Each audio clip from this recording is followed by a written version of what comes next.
मृत राजा से क्यों किया रानी ने मिलन, इससे एक दो नहीं बल्कि 7 बच्चे हुए पैदा।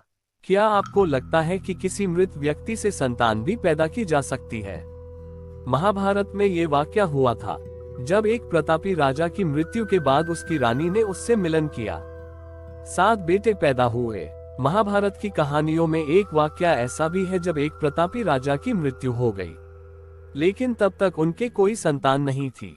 ऐसे में चिंतित रानी ने किसी सलाह पर मृत राजा के साथ संसर्ग किया। बेशक इसको चमत्कार कहें या कुछ और, लेकिन रानी गर्भवती हुई। फिर उसके 7 बेटे हुए। वैसे मौजूदा साइंस भी कहती है कि ऐसा हो सकता है। महाभारत में एक राजा थे जिनका नाम व्युषिताश्व था। ये कहानी उन्हीं के साथ जुड़ी हुई है। उन्हें अपार शक्तियां हासिल थी। जब उनकी मृत्यु हुई तो वह संतानविहीन थे। तब रानी ने मृत राजा के शरीर से मिलन किया, इससे उन्हें 7 बेटे हुए। अगर आपको वीडियो पसंद आए तो प्लीज चैनल को सब्सक्राइब जरूर करें। दरअसल महाभारत में इस प्रतापी राजा का जिक्र राजा पांडु यानी पांडवों के पिता ने अपनी बड़ी रानी कुंती से किया था। पांडु को शाप मिला था कि वह जब भी पत्नी के साथ मिलन करेंगे तो तुरंत उनकी मृत्यु हो जाएगी। ये शाप उन्हें तब मिला जब उन्होंने प्रेमरत हिरणों की जोड़ी को अपने बाणों से भेद कर मार डाला। तब पांडु वन में रहने लगे। इस श्राप के बाद पांडु कोई संतान पैदा नहीं कर सकते थे, क्योंकि ऐसा करते ही तुरंत उनकी मृत्यु हो जाती। पांडु के अब तक कोई संतान नहीं थी। वह अपनी दोनों पत्नियों कुंती और माद्री के साथ वन में रहने लगे। राजा पांडु को संतान नहीं हो पाने पर काफी चिंता रहती थी। एक दिन उन्होंने एकांत में कुंती से कहा, तुम संतान प्राप्ति की कोशिश करो। महाभारत दौर में स्त्रियां आपात स्थिति में उत्तम वर्ण के पुरुष या देवर से पुत्र प्राप्त कर सकती थी। खुद राजा पांडु, धृतराष्ट्र और विदुर का जन्म इसी तरह ऋषि व्यास के साथ संसर्ग से हुआ था। अगर आपको वीडियो पसंद आए तो प्लीज चैनल को सब्सक्राइब जरूर करें। मृत राजा ने कैसे पैदा किए 7 बेटे? वो राजा व्युषिताक्ष थे जिन्होंने मरने के बाद भी पत्नी के मिलन से 7 बेटे पैदा किए थे। ये बात कुंती ने पांडु से की थी। इसका उल्लेख राजशेखर बसु की महाभारत में है, जो बांग्ला में बहुत लोकप्रिय है। इसी तरह राजा व्युषिताश्व के बारे में पेंगुइन से प्रकाशित महाभारत खंड 1 के पृष्ठ 148 पर जानकारी दी गई है। कौशिकी बुक्स की महाभारत आदि पर्व अंग्रेजी भाग 2 में भी इसका उल्लेख है। इसके अनुसार पांडु से कुंती ने यही कहा कि अगर राजा व्युषिताश्व की मृत्यु के बाद भी रानी भद्रा ने उनसे मिलन किया, गर्भवती हुई, 7 बेटों को जन्म दिया, तो आप भी तपस्या के प्रभाव से मेरे गर्भ में मानस पुत्र की उत्पत्ति कर सकते हैं। तब पांडु बोले, व्युषिताश्व देवता समान बलशाली थे, मुझमें वह शक्ति नहीं है। कौन थे राजा व्युषिताश्व और रानी भद्रा? अब जानते हैं कि कौन थे राजा व्युषिताश्व और उनकी रानी भद्रा। वह चंद्र वंश के राजा शंखन के पुत्र थे। व्युषिताश्व ने राजा कक्षीवत की पुत्री भद्रा से विवाह किया, जो अपनी सुंदरता के लिए प्रसिद्ध थी। महाभारत में व्युषिताश्व को एक धर्मी राजा बताया गया है।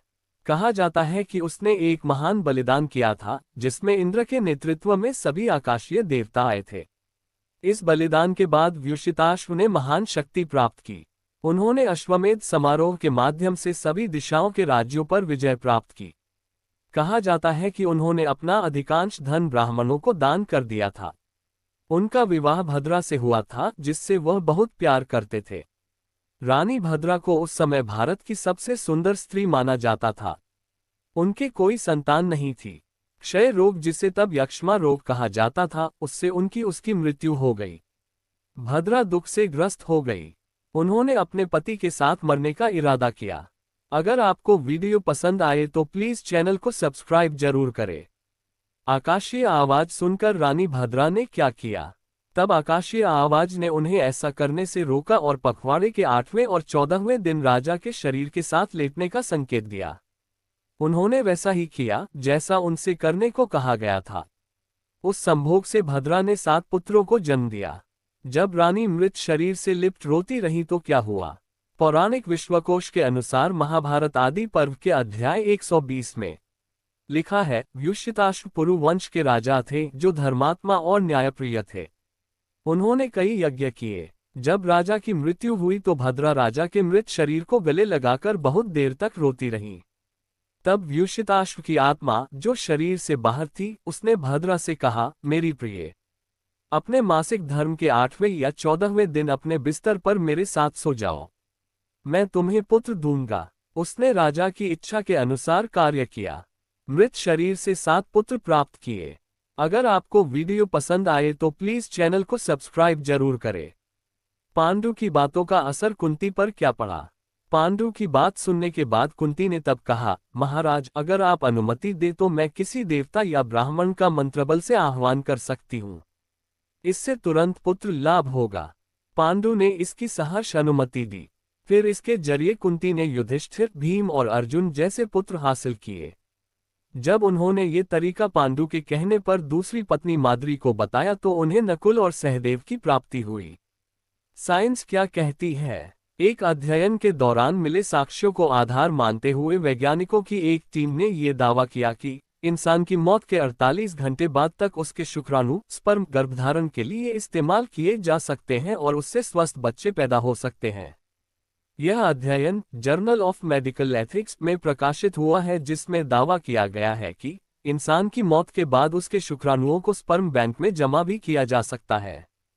वैज्ञानिकों का कहना है कि मौत होने के 48 घंटे के भीतर 2 तरीकों से शव के शुक्राणु निकाले जा सकते हैं, जिनमें सर्जरी की मदद से शव के शुक्राणु निकालना शामिल है। बाद में इसे फ्रिज में प्रिजर्व करके रखा जा सकता है। यानी साइंस भी मानती है कि महाभारत की जिन बातों को चमत्कार माना गया, उसमें से कई घटनाएं वाकई हो सकती हैं। उन पर हैरान नहीं होना चाहिए। प्रिय मित्रों, अगर आपको वीडियो पसंद आए तो प्लीज चैनल को सब्सक्राइब जरूर करें। कल फिर मिलेंगे एक नए वीडियो के साथ।